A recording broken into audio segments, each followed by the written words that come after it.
We go to Drew Brees, and Mike, it's kind of an interesting one here because Drew Brees has been as prolific a player at the quarterback spot other than Peyton Manning in league history. By the end of this year, we will be saying Drew Brees is the most prolific passer in NFL history. And yet, he's outside your top 10 at quarterbacks. Last year was a different year from New Orleans. Are you saying that you expect that to continue this year? And lay that out if so.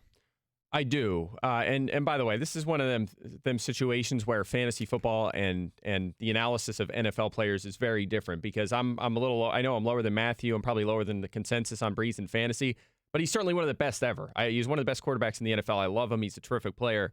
However, I don't imagine them changing too much philosophically, and the main reason isn't really Alvin Kamara and their running game. It's the defense, which got even better this offseason. That is a stacked defense. They took a big step forward last year. They added more pieces, Patrick Robinson, Mario Davis, others this offseason. So that's a great unit, and it should keep them competitive. And Drew Brees won't have to throw as often in the second half. But just keep this in mind. He only had 2 weekly finishes, better than 10th last season, and a massive drop in fantasy production, but finished 9th. That was his worst finish since he joined the Saints. That is a long amount of time. Fell to 9th in pass attempts last season. He had been no lower than 3rd the previous 7 seasons. So as efficient as he is, they do have a good defense. The volume's cut down.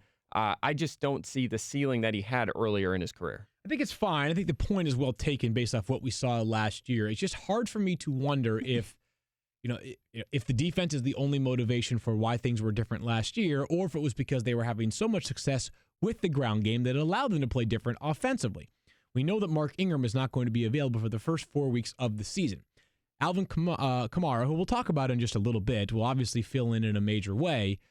But if they aren't able to effectively run the football to the same degree they were last year, I still look at the upside of Drew Brees, and I guess that's where I find myself going back to a top 7 quarterback, is that Drew Brees could basically wake up, roll out of bed, and throw for 4,500 yards and 27 touchdowns, which would probably be good enough for top 7 consideration this year. I have him ranked that high as well, and I think he's a guy. Normally, we're talking about when's the floor going to fall out from underneath him. This is a guy who's been playing in the league, throwing over and over on a shoulder that has a damaged rotator cuff. We know that. Remember a couple of years ago when there was a question about whether he'd missed time, and he fought through that to come back. I don't know how he's been playing as well as he has with the shoulder that he has, but the fact he's been doing it makes me more inclined to believe he can keep doing it, not less. Yeah, the good news also is that despite last year's, I'm going to use air quotes here, down year, right? Quarterback 9, right? Right, exactly. So despite him only throwing for 4,000 yards and 23 touchdowns, it's so ridiculous. Quarterback 9. No one here is saying, Mike, I'm sure, Mike, if you play in a league and someone drafts Drew Brees, you will not be laughing at them for taking a quarterback of Drew Brees' caliber. I'd kick them out of the league for incompetence. That's what I would do. I'm with you. He's a fringe QB1. Yeah. Alvin Kamara is a consensus QB1. Fringe QB1. As we mentioned, no marking for the first 4 weeks of the season. I think the real question mark here, Mike, is this. Last year, he did things that are really difficult to sustain at a borderline historic level. Alvin Kamara was a touchdown-making machine. He was an explosive play, and I define plays 15 yards or more as explosive. He was unbelievable in those 2 categories. Can those sustain? Will the volume go up? And can he be the undisputed starter in New Orleans? That's a lot there. I think he can be the undisputed starter there, but it's still going to be a 2-headed attack, and there is as close to, I never say 0% chance of something sustaining itself, about as close as you can get that Alvin Kamara will drop off significantly in a lot of categories. 6.1 yards per carry, not going to come close to that this season. 10.2 yards per reception. He'll probably see a drop off there. I do a lot of work with researching trends in terms of touchdowns and fantasy production with OTD and OFP. You can learn more about that at ESPN Insider. And he, again, historic gaps between his expected fantasy points and touchdowns and his actual, very likely to come plummeting back to earth, as history has shown for even the greatest of NFL players. Keep in mind last year, 24th at the position in touches, 6th in yards, 2nd in touchdowns. I think his volume will go up, and it can go up a little bit this season, but the efficiency is going to come well back to earth. Here's a question that I have, and I don't know. I'm just sort of asking it. I don't know that I have a definitive answer. But Mike, you might, because you do all the fancy stat stuff, whereas I look at things more qualitatively. When did Kamara benefit from the fact that Mark Ingram was there? Because Mark Ingram never had as much success, or really didn't show as much success as he did until Alvin Kamara was present. And I feel like the two of them on the field created a situation where everybody's like, okay, Drew Brees can throw anytime. We're still afraid of him. And now we've got these two backs, both of whom can catch the ball. Mark Ingram's turned into a better pass catcher over recent years, and both of whom can run the ball.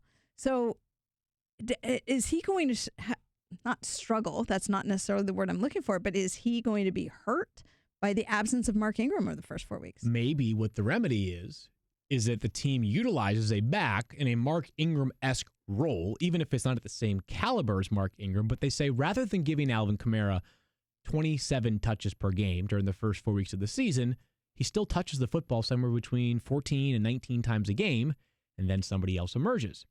And maybe that name is Jonathan Williams. So we'll talk about him in just a second, but it's a good point, Stephania. I kind of think that Kamara needs Ingram, and Ingram needs Kamara. Both players that I think brought out the best in each other last year.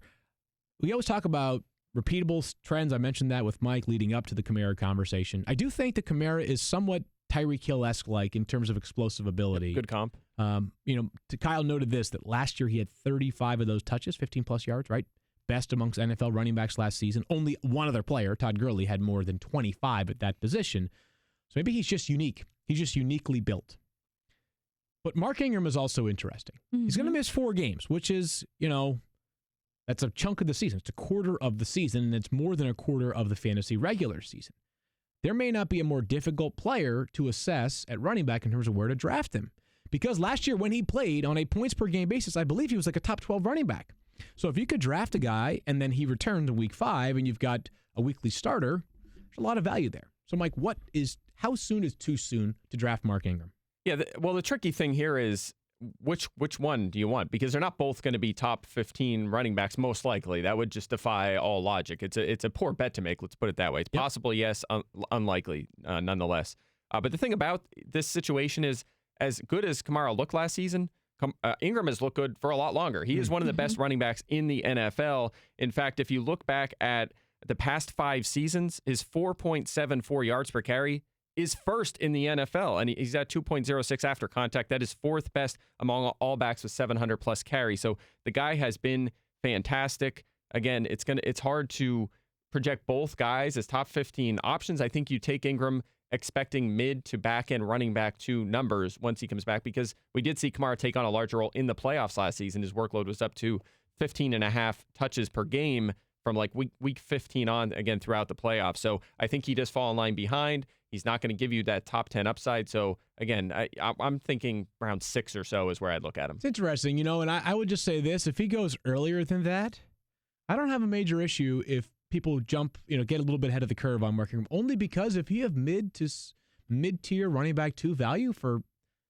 8 weeks of the regular season or 9 weeks of the fantasy regular season, that's pretty valuable right there. Plus, don't forget if Kamara gets hurt, the amount of pain, he'll be top 5 running back. Yeah. Right. So it's an interesting one here. I know. It's really hard to read on the and the other thing is, when you're talking about how badly do you want one of them, what you're going to have to do to get Kamara. You got to have that pick in the first round that allows you to take him, or just at the beginning of the second. But I've seen him going in first round primarily. Whereas Mark Ingram, you're going to pay a lot less, and to Fields' point, you're getting some insurance for somebody who at least when they step in week 5. Anything can happen at the start of the season, right? We draft, you pay a lot for these running backs at the start of the year. There's a guy who will be healthy in week 5. Yeah, so something to keep in mind there with Mark Ingram. In the meantime, I do think Jonathan Williams is an interesting flyer. We've heard a lot of buzz about him out of New Orleans so far this training camp. Maybe the shelf life is 4 weeks, but someone that late in your draft you might consider for that 4-week trend. Probably can't utilize him in week 1, but you never know. If he's a hot starter, we'll see what happens. Field, we put out a poll for all of our listeners and viewers saying, will Alvin Kamara finish as a top 3 running back in 2018? Current ADP is 5, so it's hard to be able to say, will he finish as a top 5 guy? So planting your flag, top 3, yes or no. We'll look at that at the end of the podcast, but interested what you guys think once we get there. By the way, vote at Fantasy Focus on Twitter. Follow them and vote in that poll. My answer is no. My answer is also no. Yep. No. But But if you're going at 5, you obviously have the potential to finish in the 3. But, Well, we are, we know everything that's going to happen. And I mean, that's what makes it so hard. Yeah, you guys just know all the future stuff. Thanks. Yeah.